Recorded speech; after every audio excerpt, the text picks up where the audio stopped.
नमस्कार मित्रों, मैं अजय कुमार त्यागी आपके समक्ष आगे उपस्थित हूँ।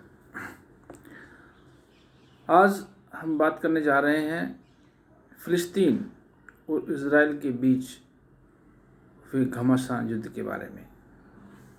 मेरे प्यारे दोस्तों, ये 10 मई से शुरू हुआ था और अभी तक जारी है। मैं ऐसा मानता हूँ कि ये दर्शाता है कि हमारी इंटरनेशनल कम्युनिटी या जो वो देश, वो राष्ट्र जो अपने को फिलिस्तीन का समर्थक मानते हैं, या उसके विपरीत वो देश जो इजराइल का अपने को समर्थक मानते हैं, वो सभी मिलकर चाहें तो इस युद्ध को विराम दे सकते हैं। लेकिन हकीकत ये है कि सभी देश अपने अपने निहित स्वार्थों के कारण और कुछ विश्व की बदलती परिस्थिति के कारण ऐसा करने में असमर्थ हैं। मेरे प्यारे दोस्तों, ये दोनों समुदाय हजारों साल से उसी भूमि पर रहते आए हैं।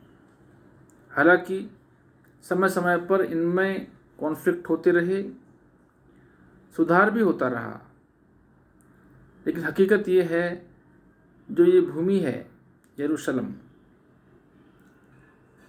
यह है तीनों धर्मों के लिए, जिनको हम अब्राहमिक रिलीजन्स बोलते हैं, जो हज़रत अब्राहम थे उनसे निकले, वो तीनों धर्म उनसे ही निकले हुए हैं। और यहूदी इन धर्मों में सबसे पुराना मजहब है। यहूदी लोग के लिए ये उनका जो होली टेम्पल है, जो यरूशलेम में है, उनके लिए पवित्र स्थान है। मस्जिद अल-अक्सा मुस्लिमों के लिए भी पवित्र स्थान है, क्योंकि ऐसा माना जाता है कि मोहम्मद साहब की जो महराज की यात्रा थी वो यहीं से शुरू हुई थी। और क्रिश्चियन का भी बैतलहम, जहाँ पे ईसा मसीह का जन्म हुआ था, वो भी यरूशलेम के पास है। आज मीडिया, शिक्षा, सभी क्षेत्रों का नॉलेज, सब कुछ होते हुए भी यह युद्ध चल रहा है। हमें याद है जब हम पहले पढ़ते थे कि पहले लोग कबीलों में युद्ध होता था, राज्यों में युद्ध होता था, लोग अनपढ़ थे, जाहिल थे, गंवार थे, उनको ज्ञान नहीं था, वो लड़ते थे, उन्नति नहीं देखते थे और विकास की तरफ ध्यान नहीं था। लेकिन आज सब उसके उलट सब कुछ है। फिर भी ऐसा क्यों कि इस तरह के वाक़ये दुनिया के सामने पेश आते रहते हैं? इसके कारण अनेक हैं। एक कारण तो मैं बताऊंगा कि जहाँ भी आर्म स्ट्रगल्स हैं, जो ऑर्गेनाइजेशन हथियार उठाकर किसी देश के खिलाफ, किसी धर्म के खिलाफ, या किसी व्यक्ति के खिलाफ, या किसी राष्ट्र के खिलाफ जो भी आर्म स्ट्रगल करते हैं, वो किसी समझौते पर नहीं पहुंचते, वो पीस एकॉर्ड को नहीं मानते। अगर उनके साथ कोई एकॉर्ड या समझौता होता है तो उसकी उम्र ज़्यादा नहीं होती, वो फ्रीक्वेंट वायलेशंस होते हैं और वो नहीं होता। इसका उदाहरण मैं बहुत से दे सकता हूँ। ये कब ख़त्म होता है? या तो इसे बिल्कुल ही समाप्त कर दिया जाए, जड़ मूल से, लीडरशिप से लेकर बॉटम तक समाप्त हो, तब ख़त्म होता है। अदरवाइज इसके ख़त्म होने की संभावना नहीं रहती। क्यों? इसका मेन कारण है यह आर्म स्ट्रगल या अपनी अपनी आर्मी बना के, वेपन लेके इलीगल तरीके से लड़ाई करना एक बहुत बड़ा उद्योग बन चुका है, एक इंडस्ट्री का रूप धारण कर चुका है। मैंने अभी बोला था कि इनके साथ समझौता होना मुश्किल रहता है। यमन में देख लो आप, चाहे सूडान में देख लो, नाइजीरिया में देख लो, कांगो में देख लो, कांगो में क्या है, संपत्ति के लिए झगड़ा है, दोनों मुस्लिम हैं दोनों पक्ष, लेकिन वो आर्म स्टिल करते हैं। आर्म स्टिल करने वाली लीडरशिप को पैसे की कोई कमी नहीं रहती, वो लूटपाट कर सकते हैं, वहाँ का राज्य के कानून को वो नहीं मानते हैं, वहाँ की सरकार में वो दखल रखते हैं, तो मनमानी करते हैं, नेम फेम और मनी सब कुछ उन पर रहता है। इसलिए किसी हालत में वो नहीं चाहते कि कोई समझौता हो और उसका पालन हो। इसलिए Nigeria, Congo, Sudan, Somalia, even litti भी ले लो, लिट्टी कितने दिन चला, बहुत दिन चला, कभी कोई समझौता नहीं माना गया। लास्ट में वो सब कुछ खत्म होने के बाद ही खत्म हुआ। तालिबान अफगानिस्तान में ले लो, चाहे अपने पाकिस्तान के तालिबान ले लो, अपने टेररिस्ट ग्रुप्स जो पाकिस्तान से एडिट रहते हैं, हथियार लेके आते हैं, उनको ले लो। क्योंकि ये ख़त्म इसलिए नहीं होता कि ये एक इंडस्ट्री का रूप धारण कर चुका है, और जहाँ जहाँ ये है वहाँ उन क्षेत्रों में रोजगार के साधन न होना, शिक्षा का अभाव होना, धार्मिक कट्टरता होना, गरीबी होना, ये सब कारण इनको ऐसे आर्म स्ट्रगल मूवमेंट्स को बढ़ावा देते हैं, क्योंकि उनको बहुत कम पैसा देकर लड़ने के लिए धर्म के नाम पर, किसी और चीज़ के नाम पर, किसी प्रलोभन के कारण उनको तैयार कर लिया जाता है। लेकिन उनकी लीडरशिप ये भली बात ही जानती है कि इसका अंजाम क्या होगा, लेकिन वो उनकी हितैषी नहीं होते, वो अपना ख्याल देखते हैं। ये एक जनरल बात। अब आते हैं इजराइल 1948 में, जैसा कि ब्रिटिशर्स ने वादा किया था यहूदियों को कि आप हमारा साथ सेकेंड वर्ल्ड वार में दो, और हम प्रॉमिस करते हैं कि इसके वार ख़त्म होने के बाद हम आपको एक भूमि देंगे और आपके राष्ट्र का निर्माण कराने में आपकी सहायता करेंगे। 1948 में ये जो लैंड थी, पैलेस्टीन एंड इज़राइल का जो लैंड है अभी प्रेजेंट, उसको डिवाइड किया गया। 48% इज़राइल को दिया गया, 44% फ़िलिस्तीन यानी पैलेस्टाइन को दिया गया। मैं यहाँ बता दूँ कि पैलेस्टाइन वर्ड्स नहीं आता था इनके लिए। पहले इन लोगों को, जो अरबी लोग वहाँ पर रहते थे, इनको कैनाइन बोलते थे। ये कैनान लोग बोले जाते थे, KANNAN, कन्नान लोग बोले जाते थे। इनको 5th सेंचुरी में ग्रीक्स लोगों ने पैलेस्टीना बोलना शुरू किया, और पैलेस्टीना से वो धीरे धीरे पैलेस्टाइन हो गया, और हिंदी में वो फ़िलिस्तीन या उर्दू में फ़िलिस्तीन हो गया। तो फ़िलिस्तीन को 44% दिया गया। जो 8% बचा था उसको यूएनओ ने अपने पास रखा। यूएनओ ने उसका एडमिनिस्ट्रेशन अपने पास रखा, जो यरूशलेम था। क्योंकि यरूशलेम क्या था, वो पॉइंट रेजोल्यूशन नहीं हो रहा था, उसमें तीनों धर्मों का दखल था। तो यूएनओ ने कहा ठीक है, तब तक अकॉर्ड दूसरे पॉइंट्स पे बात नहीं बनती, तब तक हम इसको अपने अंडर में रखेंगे। लेकिन फ़िलिस्तीन इससे खुश नहीं थे। फ़िलिस्तीन बोलती थी सब लैंड हमारा है। तो इस कारण से इजराइल ने अपने आप को डेवलप करना शुरू कर दिया एज ए नेशन। वो आज डेवलप कंट्री हैं, मिलिट्री के हिसाब से, उनकी इकोनॉमी के हिसाब से, उनकी योग्यता, पढ़ाई लिखाई, स्टेटस, सभी कुछ के हिसाब से वो बहुत आगे एज ए नेशंस निकल गए हैं। लेकिन पैलेस्टाइन की गलती ये रही, फ़िलिस्तीन लोगों की लीडरशिप ने ये भारी गलती की को उसको अपने आप को एज ए नेशन ग्रो नहीं किया। उन्होंने अपने आप को एज ए इजराइल के खिलाफ एक as a group, as a militia, as a fighting force इस तरह से शुरू किया। मेरा ये मानना है, अगर वो लीडरशिप ऑफ कोर्स इजराइल के खिलाफ थी तो खिलाफ रहती, लेकिन अपने को एज ए नेशन डेवलप करती। उसका कारण ये रहा कि फ़िलिस्तीन एज ए स्टेट की कोई आर्मी, कोई ऑफिशियल आर्मी, कोई सेटअप अब तक भी नहीं है। खैर 1964 में इस मूवमेंट को लीडरशिप मिली। यासिर अराफात इसके चेयरमैन, जो PLO बना था, फ़िलिस्तीन लिबरेशन ऑर्गेनाइजेशन, वो मूवमेंट चला। 1988 में यासिर अराफात इसके चेयरमैन बन गए, और इसके चेयरमैन बनने के साथ साथ ही ये कोशिश तेज हुई कि फ़िलिस्तीन के लिए कुछ किया जाए। हालांकि उस समय के USA प्रेसिडेंट क्लिंटन ने ये काफ़ी कोशिश की। उनकी कोशिश का परिणाम भी सामने आया। परिणाम ये हुआ कि ओस्लो अकॉर्ड हुआ। ओस्लो अकॉर्ड में इससे पहले मैं जाता हूँ 1967 की वार में। 1967 में वार हुआ है इसराइल का पैलेस्टाइन, उसमें जॉर्डन और सीरिया, इजिप्ट, ये देश भी शामिल थे। आपको बिलीव नहीं होगा, ये बहुत आश्चर्य की बात है, इसराइल ने ये वार केवल 6 दिन में जीती और सीरिया से गोलन हाइट्स कब्जा लिया, सैनान प्रांत पर जो इजिप्ट का है उस पर कब्जा कर लिया और जॉर्डन का भी एरिया कब्जा किया था। आज आप सोचोगे, आज इजराइल लगभग 88% पर एरिया में है और 12% में फ़िलिस्तीन है। जबकि ये फ़िलिस्तीनियों का स्ट्रगल ये था कि हम इनको कोई भी लैंड नहीं देंगे। वो वाली लड़ाई जो महाभारत में सुनते हैं कि दुर्योधन ने बोला था 5 गांव नहीं दूंगा, लेकिन बाद में सब कुछ देना पड़ा। तो फ़िलिस्तीनियन की स्ट्रेटेजी की फेलियर रही। उन्होंने केवल मर में ध्यान दिया, उन्होंने कभी इस पर दिमाग नहीं लगाया लीडरशिप ने कि ये हम जितना लड़ते हैं उतना ही इजराइल हमसे कब्जा छीन लेता है।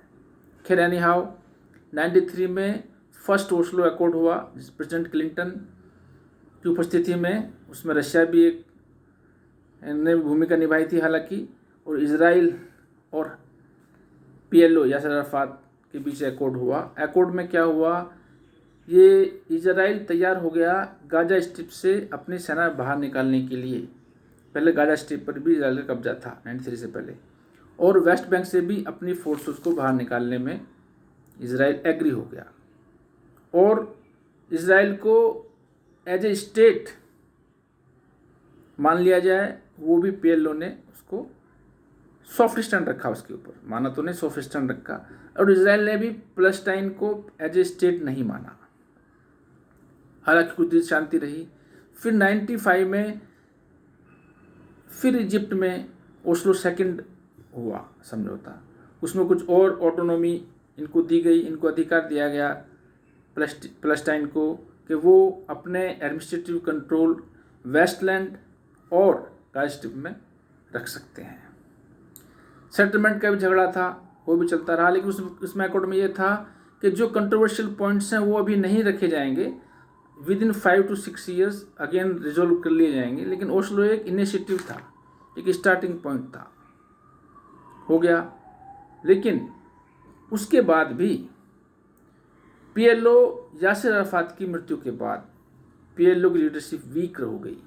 उस वीक होने से क्या हुआ, वो PLO के जो लोग थे, फाइटर थे या उनके लीडर्स थे या उनके रिक्रूटर्स थे या उनके रंगरूट थे, वो सभी धीरे धीरे एक टेररिस्ट ऑर्गेनाइजेशन हमास बन गया। और आज स्थिति ये है कि हमास ही गाजा स्ट्रिप का करता रहता है। जो प्रेसिडेंट मोहम्मद अब्बास की सरकार है वो वेस्ट बैंक में थोड़ा दखल रखती है, उनका गाजा स्ट्रिप में कुछ चलता नहीं है। इवन मिलिट्री भी फिलिस्तीन के पास एक नॉमिनल मिलिट्री है, कोई बहुत एक वर्ल्ड लेवल की मिलिट्री नहीं है। डिफेंसिव इतनी वो फोर्स नहीं है जो डिफेंस भी कर सके अपने आप को। तो हुआ क्या, हुआ ये पॉलिटिक्स आ गई, वर्ल्ड की पॉलिटिक्स आ गई। ये हमास ऑर्गेनाइजेशन को इजिप्ट, जॉर्डन, सीरिया वगैरह वगैरह जो इजराइल के अगेंस्ट कंट्रीज़ हैं, वो arms, ammunition end fund provide करते हैं, वो लड़ते हैं। अभी जो कॉन्फ्लिक्ट हुआ वो 10 मई से शुरू हुआ। हमास ने करीब लगभग 24 घंटे के अंदर 1750 रॉकेट्स एक साथ लेग के बाद एक इजराइल पर दागे। लेकिन इजराइल के पास आयरन डोम जो सेल्फ डिफेंस इक्विपमेंट था, उनकी बैटरीज थी रॉकेट्स की, उन्होंने बहुत ही उम्दा काम किया और लगभग 90% रॉकेट्स को हवा में मार गिराया और कुछ 350 रॉकेट्स हमास के उनकी खुद की ज़मीन गाजा स्ट्रिप में गिर गई। अब हालात ये है कि इजराइल हमास की लोकेशन लोकेट कर करके बम्बार्डमेंट कर रहा है और विश्व या ऑर्गेनाइजेशंस पीस सेटलमेंट करने में नाकामयाब है। अब हालत ये है कि हमास क्या करता है, हमास ये शो करता है फ़लस्तीन गाज़ा स्ट्रिप के लोगों को कि हाँ आपके हितैषी हैं, हम आपको आपका हक दिला के रहेंगे, हम इजराइल के घोर विरोधी हैं, हम अटैक करते हैं उन पर, ये करते हैं वो करते हैं। लेकिन हकीकत क्या है, वो उन लोगों को नुकसान इनडायरेक्टली पहुंचाते हैं। क्यों? गाज़ा स्ट्रिप बहुत बड़ा क्षेत्र नहीं है, क्षेत्र कम है, आबादी ज़्यादा है, डेंसिटी पॉपुलेशन बहुत ज़्यादा है। तो ये लोग क्या करते हैं हमास वाले, वो पॉपुलेशन एरिया में जहाँ स्कूल कॉलेज हॉस्पिटल्स या पॉपुलेशन रहती है उसी में अपने स्टेशंस बनाते हैं। और जब इजराइल को बम्बार्डमेंट करता है लोकेशन देखकर, तो जान माल की हानि जो आम नागरिक है उनकी बहुत ज़्यादा होती है। हालांकि इजरायली फोर्सेस कुछ घंटे पहले वार्निंग देकर सूचित करते हैं कि इस बिल्डिंग को खाली कर दिया जाए। उसका असर ये होता है कि जान की हानि कुछ कम होती है, अदरवाइज तो 500 लोग एक एक स्ट्राइक में मर सकते थे। लेकिन नुकसान हकीकत में आम फ़लस्तीन का होता है। ये हम न्यूज़ सुनते हैं कि हमास रॉकेट दाग रहा है। अरे भाई, ये झगड़ा अगर हम न्यूज़ सुनते कि पैलेस्टाइन मिलिट्री और इजराइल की मिलिट्री आमने सामने है, उनकी फौजें लड़ रही हैं, तो अच्छी बात थी। Palestine as a nation develop होना चाहिए था, उसकी अपनी आर्मी, अपनी एयरफोर्स, अपना नेवी। वो क्यों नहीं हुआ? वो इसलिए नहीं हुआ क्योंकि पैलेस्टाइन लोग ये नहीं समझ पा रहे कि वर्ल्ड की राजनीति क्या है। जो समर्थन में उनके देश हैं, जो बोलते हैं इस्लामिक कंट्रीज़ हैं, वो ही पैलेस्टाइन को बर्बाद कर पे तुले। इजराइल तैयार हो सकता है, तैयार हो जाएगा, लेकिन ये समझौता मुश्किल नहीं है। समझौता हो सकता है, सीज फायर हो सकता है, होगा भी, लेकिन दोनों पक्षों के लोग जो बोलते हैं I stand for Israel, I stand for Palestine, वो रियल समर्थक नहीं है, वो उनकी हितैषी शुभचिंतक नहीं है। भाई मेरे, जब दो लोग गाँव में लड़ते हैं तो आधा गांव इधर आधा गांव उधर हो जाएगा तो क्या होगा? अलावा तहस नहस से कुछ नहीं होगा। तो हितैषी वो हैं जो लोग ये कहें कि दोनों पार्टी को कान पकड़ के बैठाओ, जो बोलते हैं सपोर्टर हैं उसका कान पकड़ के लाओ, टेबल पे बैठाओ, उसको भी लेके आओ, कंट्रोवर्शियल पॉइंट की लिस्ट बनाओ, उस पर एक बार विचार करो। विचार करने के बाद वो दोनों मानेंगे, नहीं मानेंगे, जो नहीं मानता है उसके सारे सब खिलाफ एटीट्यूड दिखाओ। कैसे नहीं मानेगा? तो ये वार ख़त्म होना मुश्किल काम नहीं है। लेकिन इसमें पेच क्या है, जो देश समर्थक हैं पैलेस्टाइन का शो करते हैं, क्या समर्थक तो इंडिया भी है। इंडिया ने तो स्टैंड लिया हुआ। सबसे पहले पैलेस्टाइन जब अकॉर्ड हुआ था ओस्लो का, सबसे पहले तो इंडिया ने बोला था कि हम पैलेस्टाइन को एज ए स्टेट रिकॉग्नाइज करते हैं। समर्थक क्यों नहीं है? हम समर्थक हैं, और भी बहुत देश समर्थक हैं। Out of 193 UNO members, out of this I think 134 countries have recognized Palestine as a country, but this recognition is not enough, क्योंकि पैलेस्टीनियन खुद से, उनकी लीडरशिप ऐसा नहीं मिला कि वो खुद को एज ए नेशन डेवलप करें। इजराइल ने अपने आप को एज ए नेशन डेवलप किया, नॉट एज ए ऑर्गेनाइजेशन, यहूदी ऑर्गेनाइजेशन या यहूदी का कोई आउटफिट या एक आर्म स्ट्रगल नहीं डेवलप किया, एज ए नेशन। तो पैलेस्टीनियन ने एज ए नेशन डेवलप क्यों नहीं किया? वो डेवलप करना था।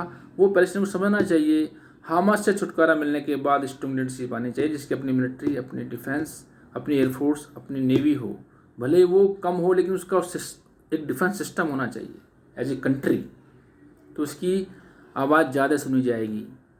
अच्छा, अब जो या तो आप बोलो 57 मुस्लिम कंट्रीज़ या और भी समर्थक हैं जो किसके, पैलेस्टीन के, उनका क्या है? वो बाहर से कहते रहेंगे हम आपके साथ हैं। मर कौन रहा है? पैलेस्टीन मर रहे हैं। उनको शो करेंगे हम आपके साथ हैं। वो समझौता कराने तो नहीं आ रहे, वो पैसा देने तो नहीं आ रहे।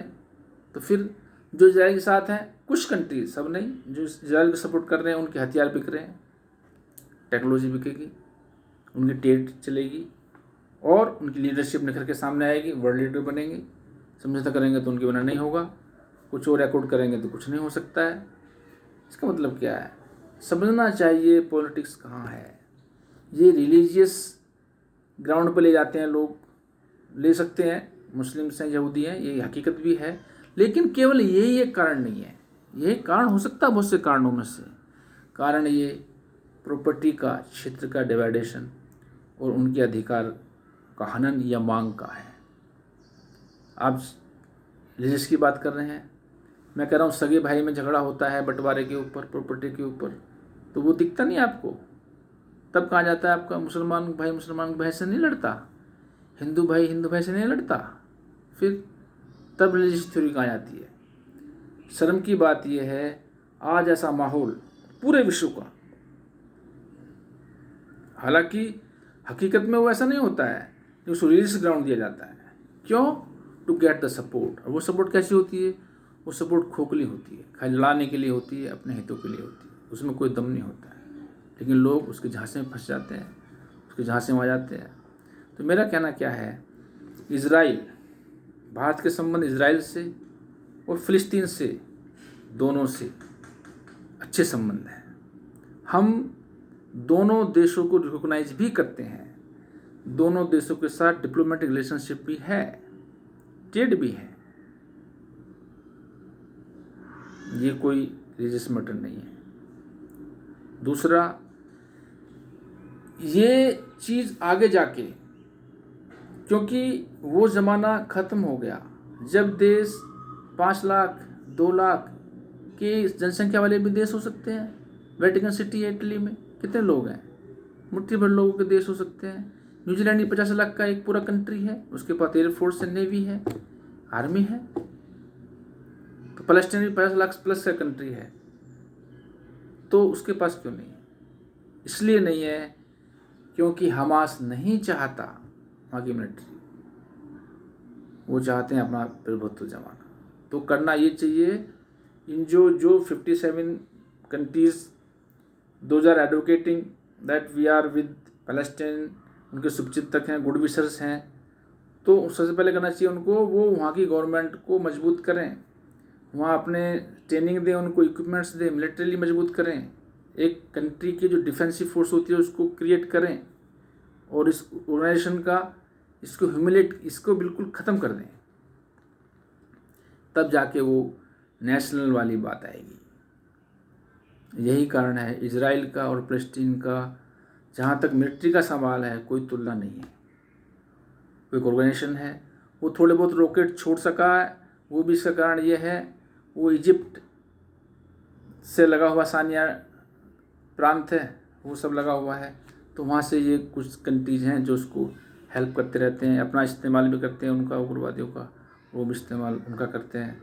बस यही है, अदरवाइज़ तो इतना मुश्किल नहीं था। और एक बात बताता हूँ मैं आपको, मुस्लिम्स वर्ड्स जो जहाँ भी आपने देखा होगा, मिडिल ईस्ट में ज़्यादातर मोनार्की है। सऊदी अरब ले लो, चाहे जॉर्डन ले लो, इजिप्ट ले लो, ये ले लो, इनमें सबके समझ ज़्यादातर मोनार्की है। तो मोनार्की वाले जो लीडरशिप होगा, जो शासक होंगे, लीडरशिप जहाँ पे है, प्रजातंत्र वहाँ पे नहीं है, वो लोग कभी अपनी सैनिक क्षमता को बहुत ज़्यादा नहीं बढ़ाते। उनको खतरा रहता है कि कहीं हमको ही, अगर यही कारण है कि बहुत से गल्फ कंट्रीज़ की जो सिक्योरिटी पैक्ट्स है उन्होंने वो यूएसए से किया हुआ है।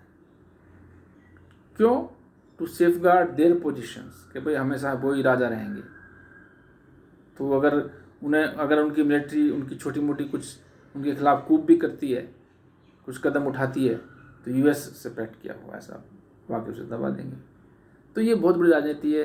लेकिन जो मुस्लिम भाई या कोई भी इस बात को इस नज़रिए से नहीं देखता, धर्म के एंगल से देखता है, उसे देखता है, तो वो थोड़ा गलत हो जाता है। ये सब चीज़ों को देखते हुए फ़िलिस्तीनियों का भला तभी हो पाएगा जब फ़िलिस्तीन एज ए कंट्री खड़ा हो, और उसको सपोर्ट करने वाले उसको एज ए कंट्री बिल्ड करने में सपोर्ट करें। तो इज़राइल और फ़िलिस्तीन के बीच में एकॉर्ड हो सकता है, कोई बड़ी बात नहीं है। ये लोग कई हज़ार साल से एक साथ रहे हैं, इनकी लीनेज भी एक ही है। वो तीनों रिलीजन अब्राहम से जाके टकराते हैं, अब्राहम से निकले हुए हैं।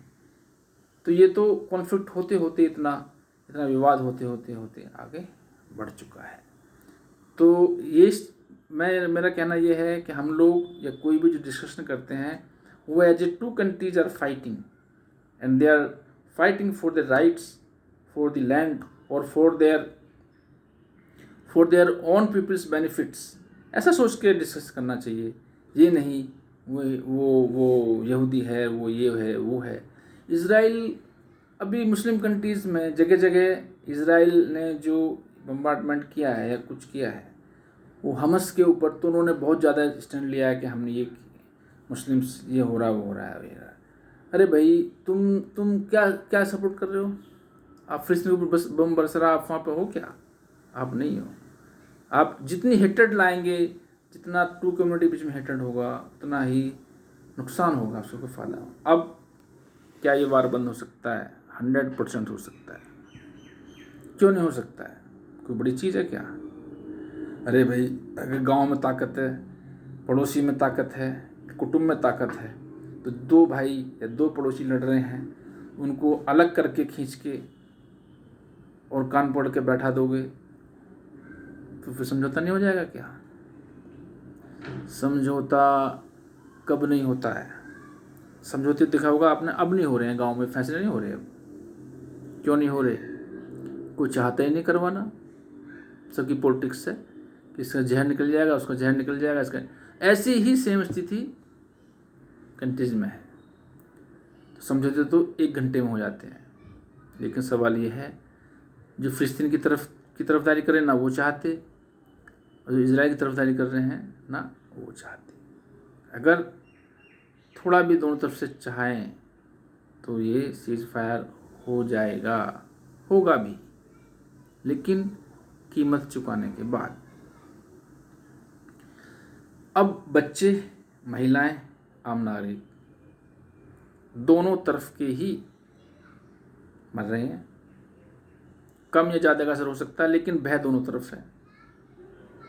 तो इस कौन सी कंट्री चाहती है भय बना रहे? कोई नहीं चाहती। तो मेरे प्यारे दोस्तों, कुछ अभी जो ओस्लो के बाद एकॉर्ड में इजराइल ने गाजा स्ट्रिप खाली कर दिया था, वेस्ट बैंक खाली कर दिया था, सेटलमेंट्स थे, उसके ऊपर थोड़ा झगड़ा था सेटलमेंट्स के ऊपर। और कुछ एरिया है जहाँ पे आज से कुछ 100 ईयर्स बैक नियरली कुछ लैंड अरबियों ने बहुत ज़्यादा कीमत पर सील की थी यहूदियों को।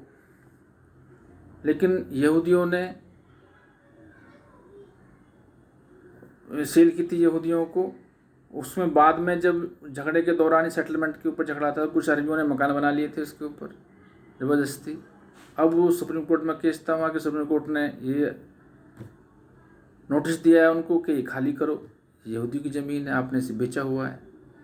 तो उसका भी एक असर था। दूसरा, इजराइल में भी गवर्नमेंट मेजॉरिटी में नहीं है, इलेक्शंस होने की कगार पे हैं। और फिलिस्तीन में भी 15 साल से मोहम्मद अब्बास जी प्रेसिडेंट हैं, वो भी इलेक्शन नहीं चाहते क्योंकि हार सकते हैं। दोनों तरफ ये भी कॉन्फ्लिक्ट का एक मेजर कारण है। लेकिन जो ट्रिगर पॉइंट था वो तो अलग सा, मस्जिद में जो दोनों का कॉन्फ्लिक्ट हुआ वहाँ से शुरू हुआ। लेकिन ये शुरू तो ट्रिगर पॉइंट हर चीज़ का होता है, लेकिन उससे पहले बहुत सी बैकग्राउंड्स रहती हैं। तो ये दोनों तरफ के इलेक्शंस, दोनों तरफ कुछ मेजॉरिटी नहीं है वो। सेकेंडली, कुछ कंट्रीज़ का हथियार बिकने का, ठीक है, कुछ ऑर्गेनाइजेशंस का इस्लामिक टेररिस्ट को खड़ा करने का, जो छोटे छोटे लीडर्स हैं, इनके आर्म ग्रुप हैं या टेररिस्ट धर्म के नाम पर वो धीरे धीरे खड़ा कर लेंगे कि भाई देखो नहीं बनोगे हमारे मेंबर तो देखो क्या हुआ, फिलिस्तीन के साथ में क्या हो रहा है, ऐसे करके। तो इस एंगल में जो बेचारे दो लड़ रहे हैं उनको छोड़कर बाकी ग्रुप, बाकी कंट्रीज सब अपना अपना हित देख रही हैं। कुछ countries like India, like Nepal और कुछ कंट्री यूरोपियन, कुछ और भी कंट्रीज़ हैं जो न्यूट्रल हैं, या फिर वो ये चाहती हैं इंडिया की तरह कि दोनों पीसफुल एग्रीमेंट पे आ जाएं और दोनों सीज फायर करें।